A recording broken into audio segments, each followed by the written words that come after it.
Les électrices et les électeurs des deux circonscriptions ont voté pour les deux députés sortants avec une légitimité bien plus solide qu'avant. Les députés sortants sont les mieux élus de l'histoire avec 100% pour Davy Riemann au second tour puisqu'il était le seul en lice après le désistement de Sophie Charles. Mais avec une abstention forte autour de 84%, il ne gagne que 137 voix entre les deux tours et 76,1% des voix pour Jean-Victor Castor, 14 302 suffrages, à comparer aux 9 000 de 2022 contre Boris Schontzit qui a comptabilisé 23,89% des voix. Déjà, avec plus de 60% des suffrages au premier tour, les messages étaient clairs du côté des Guyanais qui ont renforcé leur volonté ce samedi. C'est la fin de ces élections législatives anticipées. Les deux députés sortants ont été réélus en Guyane. L'abstention a été particulièrement élevée pour ce second tour, 73,79% dans la première circonscription et 81,56% dans la deuxième. Davy Riemann réélu mais avec peu de voix dans la seconde circonscription. Il a récolté 8422 voix, soit près de 17% des suffrages exprimés. 8 électeurs sur 10 ne se sont pas déplacés pour ce second tour des législatives dans la deuxième circonscription de Guyane. Malgré ces appels au vote pour une plus forte légitimité, les électeurs de l'Ouest ne se sont pas beaucoup mobilisés. Dans plusieurs communes, le taux d'abstention dépasse les 80%. C'est le cas à Saint-Laurent-du-Mahonny, Maripasoula, Papaichton, Awalaya-Limapo, Mana et Apatou. Davantage d'inscrits se sont mobilisés pour le candidat à Sinamari, 32,23%, Makoria, 24,48%, Irakubo, 24,20% et Saül, 26,27%. À Kourou, 22,45% des inscrits ont voté pour lui.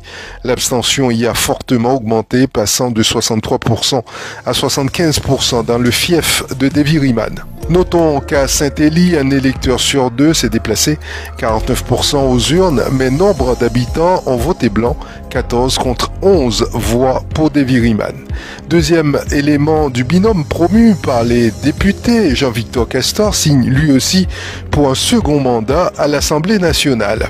Le candidat du mouvement de décolonisation et d'émancipation sociale MDES obtient 76,11% des suffrages dans la première circonscription avec 14 302 voix contre 23,89% des voix pour Boris Schontzit avec 4 490 voix. Jean-Victor Castor a largement suscité l'adhésion à Cayenne où il obtient 80% des suffrages face à son concurrent Boris Schontzit malgré un fort taux d'abstention dans la capitale, 70,34%. Jean-Victor Castor arrive en tête à Remire-Montjoly, Ouanari, Roura et à son fief, Matoury. Boris Schontzit, lui, a davantage mobilisé à Regina, Camopi et Saint-Georges. Notons que l'abstention est moins importante dans la première circonscription, 67%, même si elle frôle les 70% dans de nombreuses communes, à Roura par exemple, à Cayenne, Camopi ou encore Saint-Georges. Remire-Montjoly reste la commune avec le plus fort taux de participation de la première circonscription, 41% de taux de participation. C'était déjà le cas lors du premier tour où presque un électeur sur deux était allé voter. Alors, décidément, quelle que soit l'élection, l'abstention ne mollit pas en Guyane, malgré un léger rebond des votes au premier tour. Sur les 108 654 inscrits, seuls 26,24% d'entre eux se sont rendus aux urnes ce 6 juillet et au total, l'abstention monte au taux de 73,76%. La Ligue de basket de la Guyane a un nouveau président, il s'agit d'Alain Anicette. Il a été élu hier matin lors de l'Assemblée générale qui se tenait dans les locaux de l'Accordeur à Cayenne. Les présidents ou les représentants des 10 clubs présents ont élu les 12 membres du comité directeur qui ont présenté la candidature d'Alain Anicette.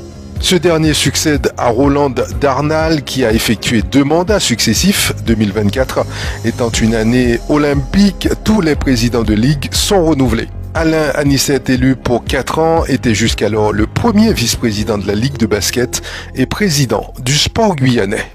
C'est la fin de ce bulletin d'information. Je vous remercie de l'avoir suivi. J'aurai le plaisir de vous retrouver vendredi prochain sur Radio Mayuri.